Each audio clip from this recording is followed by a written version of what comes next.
We then move on to Unterrichtsphasen.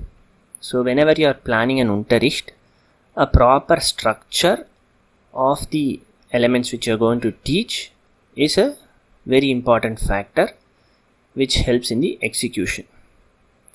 We all know that a particular class is divided into different phases of the Unterricht. You have Einführungsphase, Präsentation, Bewusstmachung, Übung, etc. For every phase, a Feinplanung is necessary. And as long as you follow the didaktische Prinzip for this Feinplanung, you should be good. So what is a Feinplanung? Feinplanung means for every phase you have a Lernziel, and you will be fixing the learner activität. You will be writing down what are the materials you need, what kind of a social form you need to put up for that particular phase, the median Hilfsmittel, and how the teacher should help. The new books have made it easier for the teachers by giving them the materials according to the Unterricht phase, and that way it helps in the Planungsprozess. We now move on to the details of the Unterrichtsphasen. So first is Einführungsphase.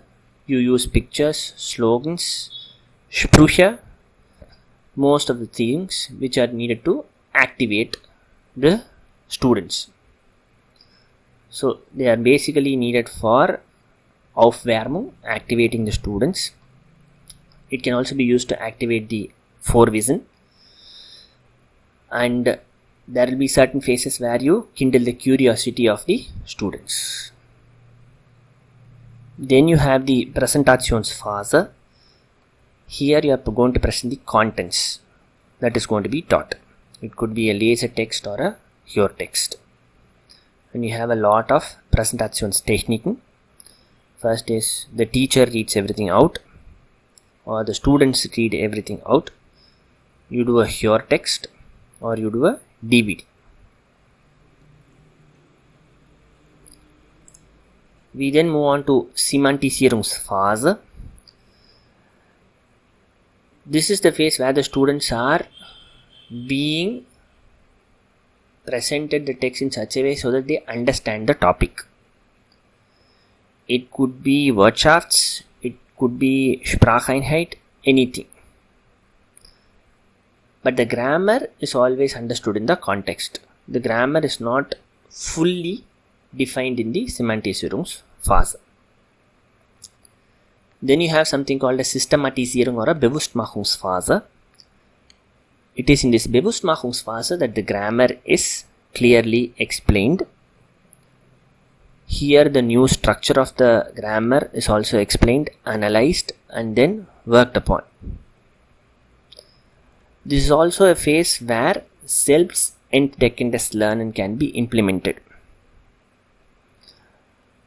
So this phase, you call it as SOS, Process Implementation Phase. SOS basically means Sammeln, Ordnen und Systematisieren. So Sammeln is basically where you gather what is needed, then you put them in the order, and then you automate it.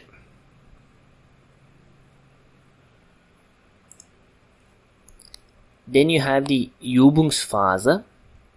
Here you are trying to store the learned structure in your memory, and for this you have different kinds of Übungen. One is stark gesteuerte Übung, meaning the constraints are extremely high that there is less probability for the student to make errors. Next one is gesteuerte Übung. There is a bit of a playroom where you can choose between an article or an adjective, something like that. Then you have freie Übung. You can write everything freely. So at the beginning, you must always give easy exercises. You must give a chance to repeat the new structure, and the answer should be controlled by the teacher so that the students get the correct formulation in their heads. So ultimate goal is the learned stuff, the structure. That needs to be the focus point. Then you do the less progression, nicht so stark gesteuerte Übungen. This is mainly used for Festigung der Struktur im Gedächtnis. So you have introduced them in the mind. Now we are going to repeat it, and then so that it remains in the mind permanently.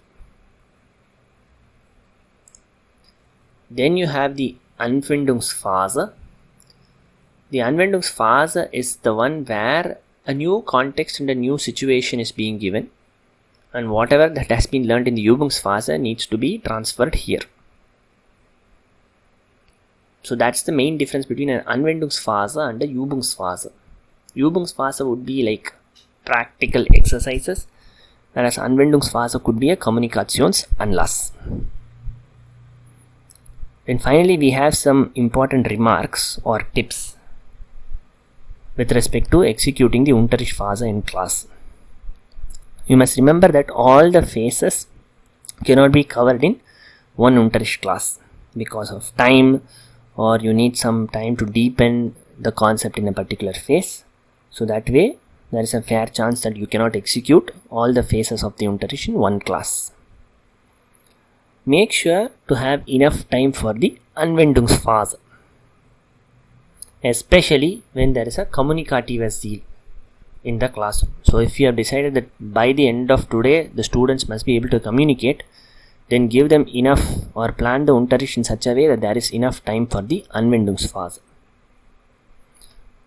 And whenever you are doing Einführung and Übungsphase, don't take too much time from going from Einführung to Übungsphase. Do it like in 10 minutes maximum. Immediately come to the Übung, because ultimately the goal is usage of the language. With that, the chapter comes to an end. Please feel free to like, subscribe and comment to the channel. If you have any questions, then contact me via email or put down your comments and I'll be able to reply. Thank you.